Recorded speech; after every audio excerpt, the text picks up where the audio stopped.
Here's something they don't tell you in survival forums. 97% of preppers will fail within the first 72 hours of a real crisis. Not because they didn't have supplies, not because they weren't tough enough, but because they made critical mistakes that turned their preparation into a death sentence. I'm about to show you 7 mistakes that even experienced preppers make. Mistakes that will get you killed no matter how much food you stockpiled or how many guns you own. And mistake number 1? It's so counterintuitive that military veterans, seasoned survivalists, and emergency response professionals get it wrong every single time. By the end of this video, you'll know exactly what's sabotaging your survival plan right now, and more importantly, you'll know how to fix it before it's too late. Because when disaster strikes, there are no second chances. You either prepared correctly or you didn't. Let's get into it. Before we dive in, let me be clear about something. I'm not here to sell you overpriced survival kits or push trendy prepping gear. I've spent 15 years studying disaster scenarios, interviewing survivors, and testing survival strategies in real conditions, not YouTube conditions, real conditions. And what I've learned is this: the difference between people who survive and people who don't has nothing to do with luck. It has everything to do with avoiding critical mistakes that most people never see coming. Right now, in 2025, we're living in the most uncertain time in modern history. Supply chains are fragile, weather patterns are extreme, economic stability is questionable, and global tensions are higher than they've been in decades. If you're watching this video, you already know something's coming. You can feel it. So here's what we're covering today: 7 deadly mistakes that will sabotage your survival plan. We're going from number 7 to number 1, with each mistake becoming more critical and more overlooked than the last. And I promise you, by the time we hit number 1, everything you thought you knew about prepping will be challenged. Let's start with mistake number 7. Walk into any prepper's pantry, and what do you see? Shelves packed with canned goods, buckets of rice and beans, freeze-dried meals stacked to the ceiling. Enough food to feed a family for 6 months or more. Now ask them about their water plan. Watch their face. Most preppers have maybe 3 days worth of bottled water, maybe a week if they're lucky. And when you ask about water purification, crickets. This is the mistake that kills faster than anything else on this list. Because here's the brutal truth. You can survive 3 weeks without food. You'll be miserable, weak, and desperate, but you'll survive. Without water, 3 days, maybe 4 if you're lucky and the weather's cool. That's it. Let me tell you about Marcus, a prepper from Texas, who learned this lesson during the 2021 freeze. Marcus had done everything right: 6 months of food, generator with fuel, medical supplies, security plan. He was the guy everyone in his neighborhood looked up to, the one who had it all figured out. Then the pipes froze, the water stopped, and Marcus realized he had no way to purify the snow and ice outside. He had bleach, but he didn't know the ratios. He had a camping filter, but it was designed for clear stream water, not for melting contaminated ice. Within 36 hours, his entire family was dehydrated. Within 48 hours, they had to evacuate to a shelter, leaving behind all those supplies he'd spent years accumulating. Marcus survived, but his confidence didn't, and his story isn't unique. So what's the fix? First, you need multiple water purification methods. Not one, multiple. Start with a quality gravity filter like a Berkey or Alexapure. These can filter thousands of gallons and remove bacteria, parasites, and most contaminants. Store them in a cool, dry place, and they'll last for years. Second, learn the bleach method. 8 drops of unscented household bleach per gallon of clear water. 16 drops if the water's cloudy. Let it sit for 30 minutes. It's not glamorous, but it works, and bleach is cheap and stores forever if kept sealed. Third, get a portable filter like a Sawyer Mini or Life Straw. These are lightweight, inexpensive, and perfect for bug-out situations. Throw one in your car, one in your bag, and one in your home kit. And here's the pro tip most people miss: store water in unconventional places. Your car's spare tire well can hold 2 gallons. Under your bed, behind your couch, in the garage. You don't need a dedicated water room. You just need to think creatively. But here's what you really need to understand. Water isn't just about drinking. It's about cooking, cleaning wounds, maintaining hygiene, and staying mentally stable. When you can't wash your hands or clean your dishes, morale collapses fast. Disease spreads faster. Water is survival, period. This mistake first, because nothing else matters if you're dead from dehydration by day 3. Now let's move to mistake number 6, and this one's about something you're probably wearing right now. There's an old saying in survival circles: cotton kills. And yet, I see preppers all the time packing t-shirts, jeans, and cotton socks in their bug-out bags. They think they're prepared. They're not. They're setting themselves up for hypothermia. Here's why. Cotton absorbs moisture like a sponge. When it gets wet, whether from sweat, rain, or crossing a stream, it stays wet. And when it's wet, it sucks heat away from your body at an alarming rate. In cold weather, wet cotton can drop your core body temperature so fast that you'll be hypothermic before you even realize you're in danger. Sarah learned this the hard way on a hiking trip in Oregon. Experienced outdoors person, solid gear, but she wore a cotton base layer because it was comfortable. 3 hours into her hike, it started raining. Her jacket kept her dry on the outside, but inside, her cotton shirt was soaked with sweat. When she stopped to rest, her body temperature plummeted. She started shivering uncontrollably. Confusion set in. Her friends had to get her to shelter fast, strip off the wet cotton, and get her into dry synthetics before hypothermia killed her. Sarah survived, but she was wearing expensive hiking gear and had experienced friends with her. In a real bug-out scenario, you won't have that luxury. So what do you wear instead? Synthetics or merino wool, always. Polyester, nylon, and other synthetic fabrics wick moisture away from your skin and dry fast. Merino wool is even better because it regulates temperature, resists odor, and keeps you warm even when wet. Here's your layering system. Base layer, merino wool or synthetic long underwear. Mid layer, fleece or synthetic insulation. Outer layer, waterproof, breathable shell. This combination keeps you warm, dry, and alive in almost any condition. And socks. Let's talk about socks, because this is where most people fail. You need wool or synthetic hiking socks, not cotton athletic socks. Pack at least 3 pairs in your bug-out bag and keep them in waterproof bags. Wet feet lead to blisters, infections, and immobility. You can't bug out if you can't walk. Pro tip: keep a spare pair of socks in your car, your office, and anywhere you spend significant time. Socks are cheap, lightweight, and can save your life. There's no excuse not to have them everywhere. But here's the bigger lesson. Comfort today doesn't equal survival tomorrow. Cotton feels great when you're sitting on your couch.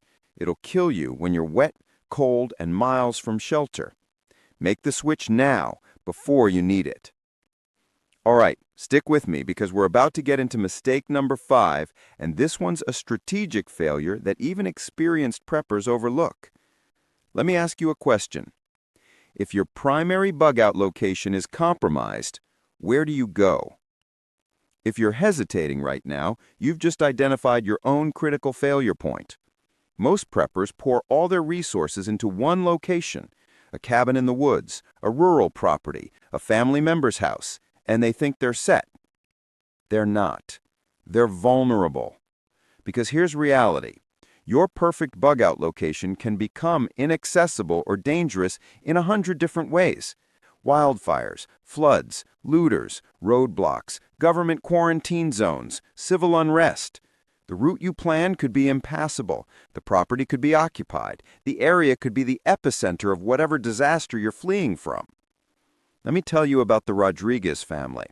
They spent 10 years building their dream bug-out cabin in Northern California.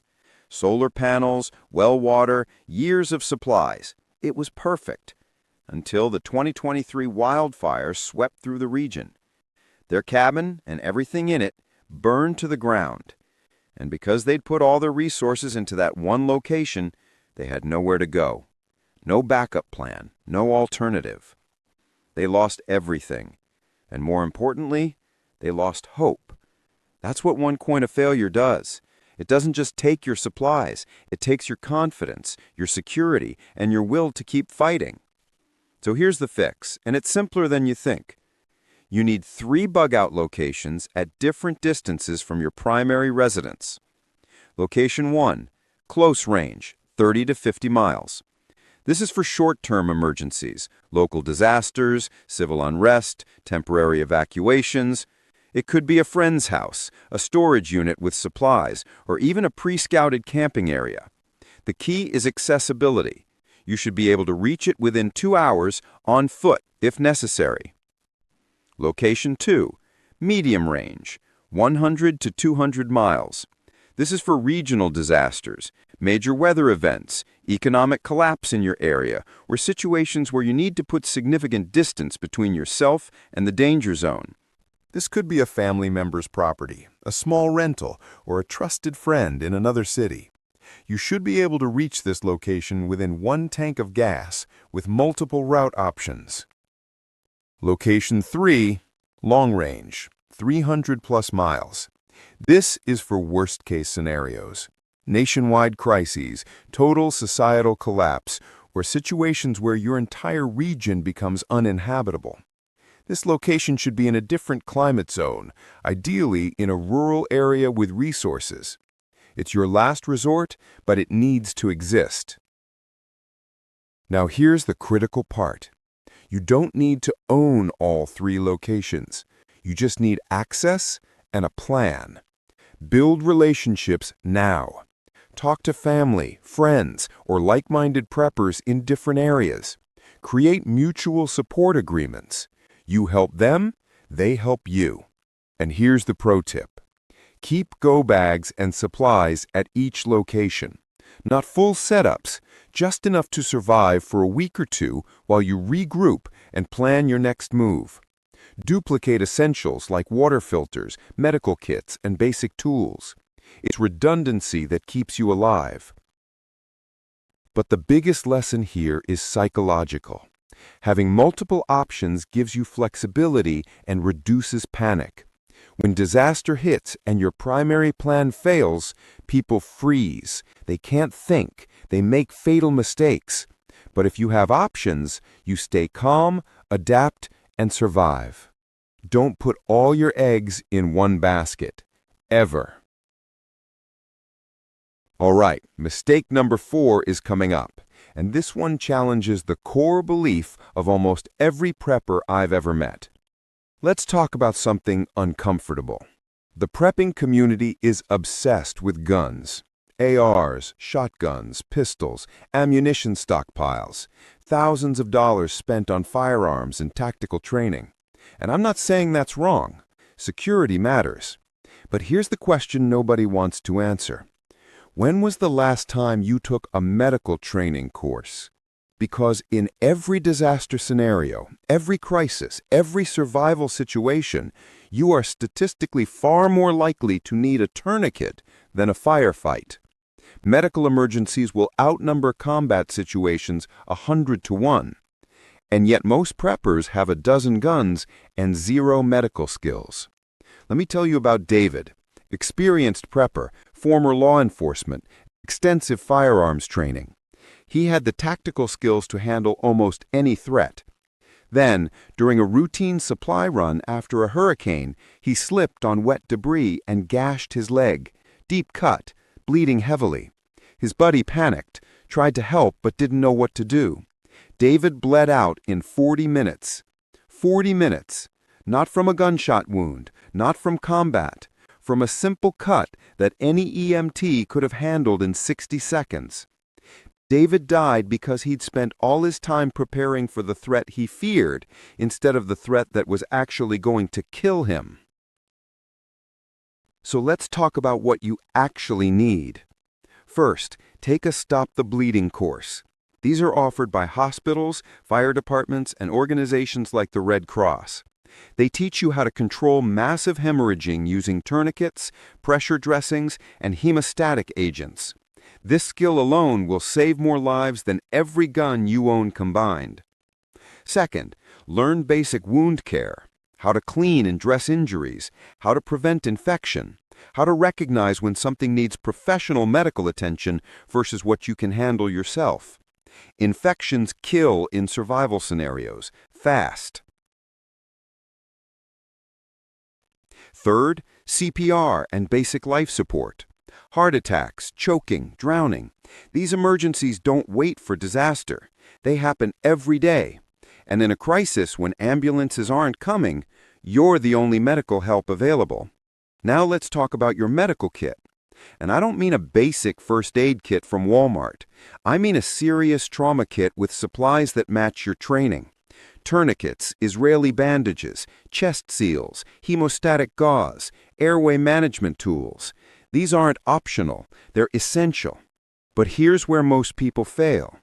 They buy the kit and never open it. They have supplies they don't know how to use. That's worse than useless. That's dangerous. Because in a high-stress situation, you will not rise to the occasion. You will default to your training.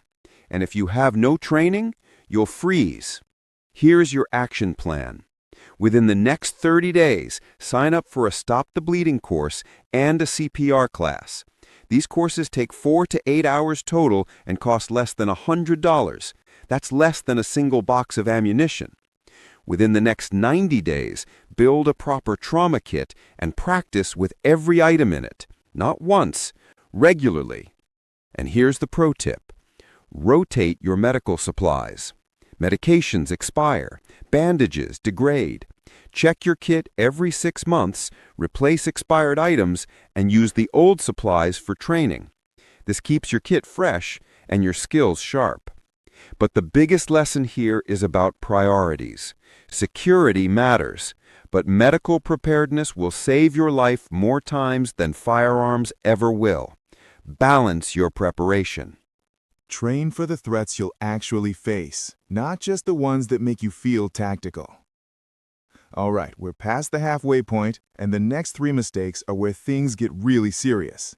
Mistake number 3 is about something you're probably doing right now that's putting you in danger. Operational security, OPSEC. It's the one thing that separates people who survive from people who get raided in the first week of a crisis. And yet, I see preppers bragging about their supplies constantly. On social media, to their neighbors, to their coworkers. They think they're building community. They're not. They're painting targets on their backs. Here's the harsh truth about human nature. When people are desperate, when their children are hungry, when they're scared and have no options, they will do things they never thought possible. Your friendly neighbor who you've known for 10 years, in a crisis, they'll remember every conversation where you mentioned your stockpile, and they'll come knocking. And if you don't share, if you can't share, it gets ugly fast. Let me tell you what happened during Hurricane Katrina. Mark was a prepper in New Orleans. He'd done everything right, supplies, generator, security plan. But he'd made one critical mistake. He'd told his friends. When the storm hit and the city descended into chaos, those friends showed up at his door. Then their families, then people he'd never met. Word spread fast. Within 3 days, Mark was facing crowds of desperate people demanding access to his supplies. Mark had to abandon his home, his supplies, and his plan. He barely escaped with his family. And the worst part? The people who raided his house weren't criminals. They were his neighbors, people he'd helped in the past, people who thought they were entitled to his preparation because he'd been foolish enough to tell them about it. This is why OPSEC matters. This is why you keep your mouth shut. So what's the fix? First, adopt the gray man philosophy. Blend in. Don't stand out. Don't advertise your preparedness. No prepper bumper stickers. No tactical gear in public. No conversations about your stockpile. You want to be the last person anyone thinks of when they're looking for supplies. Second, compartmentalize your information. If you must discuss prepping, keep it general. Talk about principles, not specifics. Never reveal the location of your supplies, the extent of your stockpile, or your bug-out plans. The only people who should know these details are people whose lives depend on them, your immediate family, That's it. Third, have a decoy. This is the pro tip that could save your life. Keep a small, visible stash of basic supplies, a week's worth of food and water in an obvious location. If someone forces their way into your home demanding supplies, you give them the decoy. They think they've found your stockpile and they leave. Meanwhile, your real supplies stay hidden and secure. Now, I know what you're thinking, but I need to help people. I need to build community. And you're right, community matters, and we'll talk about that when we get to mistake number 1. But there's a massive difference between building trust with carefully vetted individuals and broadcasting your preparations to everyone who'll listen. Let me be blunt. Every person you tell is a potential threat. Not because they're bad people, but because desperate people do desperate things. And in a crisis, you cannot afford to trust anyone you haven't thoroughly vetted and tested over time. Here's your litmus test. If society collapsed tomorrow, would this person be an asset or a liability? Would they contribute to your survival or drain your resources? If the answer isn't a clear, confident asset, then they don't get to know your plans. Silence is survival. Bragging is suicide. Choose wisely. All right, we're getting into the final 3 mistakes, and each one is more critical than the last. Mistake number 2 is about something sitting in your pantry right now. I've walked into dozens of prepper pantries over the years. Shelves packed with rice, beans, pasta, canned goods. Thousands of dollars worth of food, enough to feed a family for a year or more. Then I ask a simple question. How are you going to cook this when the power goes out? And the room goes silent. Here's the problem. Most survival food requires cooking. Rice needs to be boiled, beans need to be soaked and cooked for hours. Even canned goods taste better heated. And if you can't cook, you can't eat most of what you've stockpiled. You've essentially stored ingredients without any way to prepare them. That's like buying a car without an engine. It looks impressive, but it won't get you anywhere. Let me tell you about the Chen family. They had an incredible stockpile, hundreds of pounds of rice, beans, and dehydrated foods. When a massive ice storm knocked out power to their area for 2 weeks, they thought they were set. They weren't. They had no way to cook. Their gas stove required electricity to ignite. They had no camping stove, no alternative cooking method. They ate cold canned food for 3 days before they gave up and went to a shelter, leaving their entire stockpile behind, useless. The irony? They'd spent $3,000 on food and couldn't eat it because they didn't spend $50 on a portable camp stove. So what's the fix? You need multiple cooking methods. Not one, multiple. Let's break them down. First, a portable propane camp stove. These are cheap, reliable, and work in almost any condition. Get a 2-burner model and stock at least 10 1-pound propane canisters. This gives you 30 to 40 hours of cooking time. Store the propane in a cool, dry place away from living areas and rotate it every few years. Second, a rocket stove or wood-burning camp stove. These use small sticks, twigs, and biomass for fuel. They're incredibly efficient, produce minimal smoke, and fuel is literally everywhere. The downside is they require ventilation, so they're best for outdoor use. But in a long-term situation where propane runs out, a rocket stove becomes invaluable. Third, a solar oven. Underestimated and underutilized. Solar ovens can cook food using nothing but sunlight. They're slow, but they're free to operate and work indefinitely as long as the sun's out. Perfect for baking, roasting, or slow-cooking stews. The downside is they're weather-dependent and take up space, but as a backup option, they're excellent. Fourth, learn to cook over an open fire. This is the oldest cooking method in human history, and it still works. You need a basic understanding of fire management, a grill grate or tripod, and cast iron cookware. Practice this skill before you need it. Burn a few meals. Learn how to control heat. It's harder than it looks, and you don't want your first attempt to be when you're already stressed and hungry. Now here's the critical part. You need to practice. Once a month, turn off your power and cook a meal using only your survival methods. Use your camp stove, your rocket stove, or an open fire. This does 2 things. First, it reveals gaps in your plan. Maybe you don't have enough fuel, Maybe your cookware doesn't fit your stove. Maybe you don't know how long it takes to boil water. Better to learn now than during a crisis. Second, it builds confidence. You'll know you can do this when it matters. And here's the pro tip. Stockpile foods that require minimal cooking. Instant rice cooks in minutes. Canned goods are already cooked. Oatmeal just needs hot water. Pasta cooks fast. The less fuel you need, the longer your supplies last. But the bigger lesson is this. Having supplies means nothing if you can't use them. Preparation without practice is just expensive hoarding. Test your systems, find the failures, fix them now. Because when the power goes out for real, it's too late to learn. All right, we're down to the final mistake. Number 1. This is the big one. The mistake that undoes everything else, no matter how prepared you think you are. Let me set this up properly because this is going to challenge everything you believe about survival. Here it is. The deadliest mistake in prepping. The one that kills even the most prepared, most skilled, most well-stocked survivalists. It's the lone wolf mentality, the belief that you can do this alone, that you're better off isolated, self-reliant, trusting no one.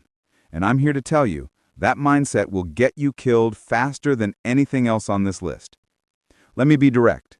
You cannot survive alone long term. It's not possible. You need sleep.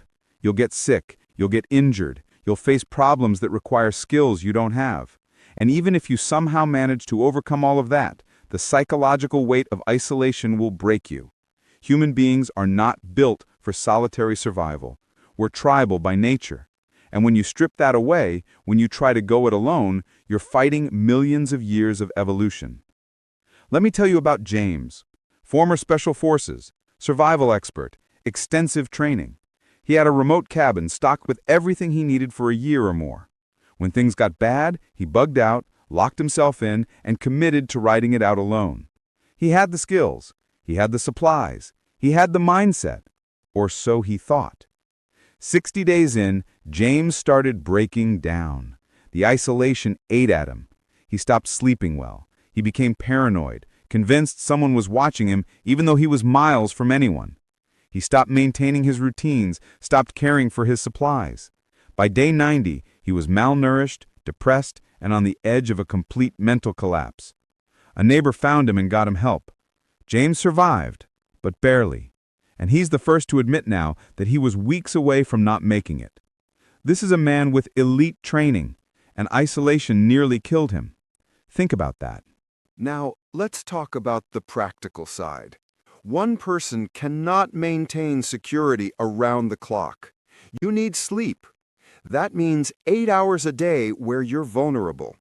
8 hours where someone could walk right up to your door and you'd never know until it's too late. In a real crisis, that's not acceptable.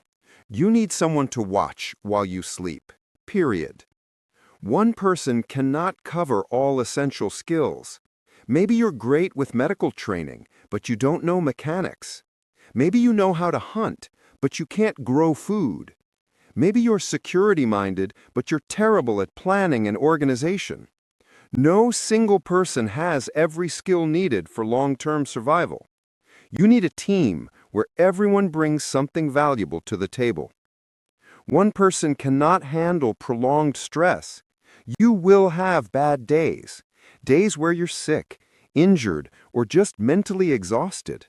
On those days, you need someone else to pick up the slack, someone to keep things running while you recover. Alone, if you break, everything breaks. So what's the fix? You need to build a trusted survival network now, not during the crisis, now. And this isn't about just collecting people. It's about vetting, testing, and building genuine trust over time. Start small, 2 to 3 people maximum. Look for individuals who bring complementary skills. Someone with medical training, someone with mechanical skills, someone with security or tactical experience, someone who can grow food or hunt. Diversity of skills is critical. But skills aren't enough. You need to assess character. Are they reliable? Do they follow through on commitments? Are they level-headed under pressure? Do they have their own supplies, or are they planning to leech off yours? This is why you can't wait until disaster hits to build community. You need time to see who people really are. Here's how you vet people. Organize regular skill sharing sessions. Go camping together. Run mock drills. Create scenarios and see how people respond. Watch how they handle stress, conflict, and unexpected problems. If someone flakes out on a camping trip, they'll flake out when it matters. If someone panics during a drill, they'll panic in a real crisis. Better to know now. Next, establish clear roles and expectations. Who handles what? What are the non-negotiables? How do you handle disputes? How do you make decisions? These conversations need to happen now, in calm conditions, not when everyone's stressed and survival is on the line. Now let's talk about communication.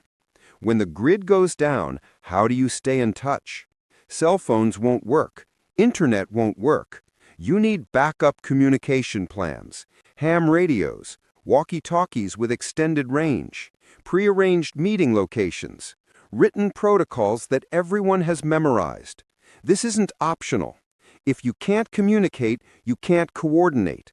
And if you can't coordinate, you're just a bunch of isolated individuals pretending to be a team. Here's the pro tip most preppers miss. Your community doesn't all need to live in the same place. In fact, it's better if they don't. Distribute your group across different locations. This gives you flexibility, multiple bug-out options, and reduces the risk of a single catastrophic event wiping out your entire network. Stay connected through regular check-ins and have predetermined rally points for different scenarios. But here's what you really need to understand about community. It's not just about survival tasks. It's about psychology. When the world falls apart, when everything you knew is gone, having people you trust is what keeps you human. It's what gives you hope. It's what reminds you that there's something worth fighting for beyond just staying alive. Children especially need this. If you have kids and you think you can raise them in isolation through a prolonged crisis, you're setting them up for severe psychological damage. Kids need social interaction, multiple adult role models, and a sense that there's still a world beyond just survival. Community provides that. And here's the controversial truth. Community gives you a reason to stay disciplined. When you're alone, it's easy to let things slide. Skip a meal prep. Ignore maintenance, stop training.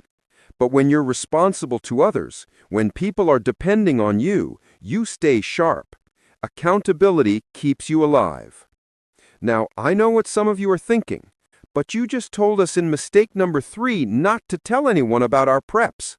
How do we build community without violating OPSEC? Great question. Here's the answer.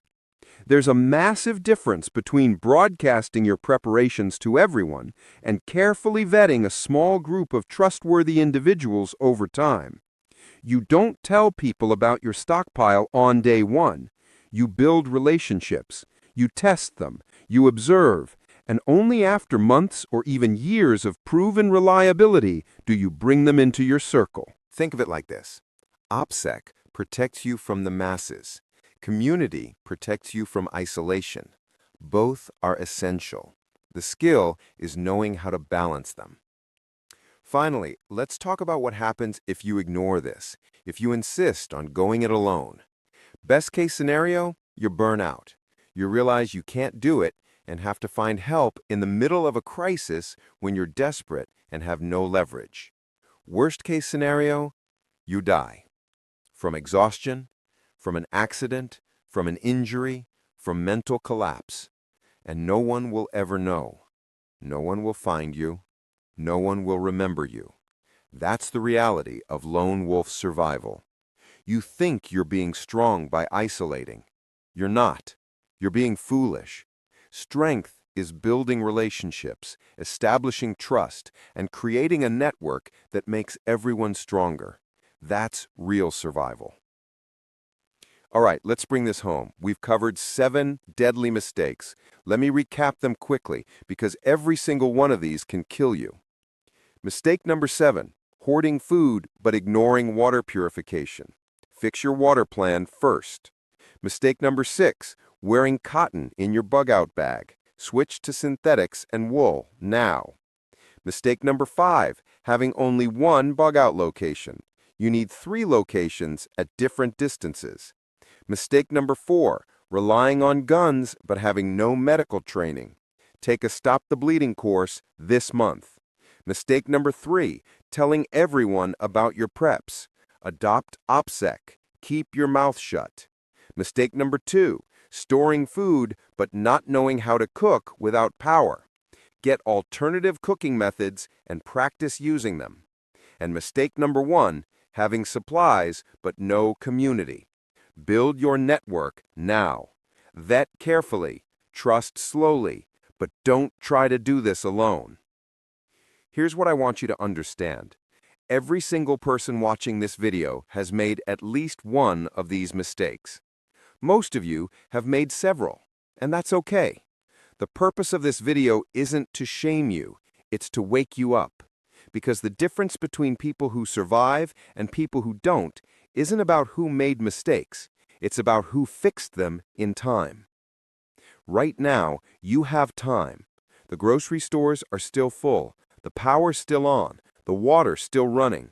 You have the luxury of fixing these mistakes without consequences. But that window is closing. Every day the world gets a little more unstable. Every month the risks increase. And when disaster finally hits, when the crisis you've been preparing for actually happens, there are no second chances. So here's my challenge to you. Pick one mistake from this list, just one. The one that hit you the hardest. The one where you thought, oh no, that's me. And fix it within the next 30 days. Not someday, not eventually. 30 days. Take action. Make it happen. Then pick another, and another. Work through this list systematically, and 6 months from now, you won't just be a prepper with a bunch of supplies. You'll be someone who's actually prepared to survive. Now, I want to hear from you. Drop a comment below and tell me which mistake surprised you the most. Which one are you fixing first? And if you've already learned one of these lessons the hard way, share your story. Your experience could save someone's life. If you found value in this video, share it with someone who needs to hear it. Not to show off, not to brag about your own preparedness, but because you genuinely care about their survival. That's what community is about. And look, I know this was heavy. I know some of this was uncomfortable. But comfortable conversations don't save lives. Real talk does. Hard truths do. And if I've done my job, you're not leaving this video feeling good. You're leaving feeling motivated. Maybe a little scared. Good. Use that energy. Channel it into action. Because at the end of the day, it's not about having the most supplies. It's not about having the best gear. It's about making the right choices before it's too late. It's about avoiding the mistakes that kill people who should have survived. Your family is counting on you to get this right. Not perfectly, just right enough. And now you know what that looks like. Stay safe, stay prepared, fix the mistakes, build the community. And I'll see you in the next one. Now, go. Take action. The clock is ticking.